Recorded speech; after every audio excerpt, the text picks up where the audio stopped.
हर धर्म के सम्मान करे वाला भगवान स्वरूप साईं बाबा के झुकाव बचपन से ही विभिन्न धर्म के ओर रहे।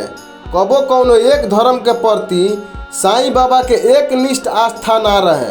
चमत्कारी पुरुष के रूप में भगवान के रूप साईं बाबा संत फकीर के रूप में भी जानल जानी। साईं बाबा के अनुसरण हर धर्म के लोग करेला।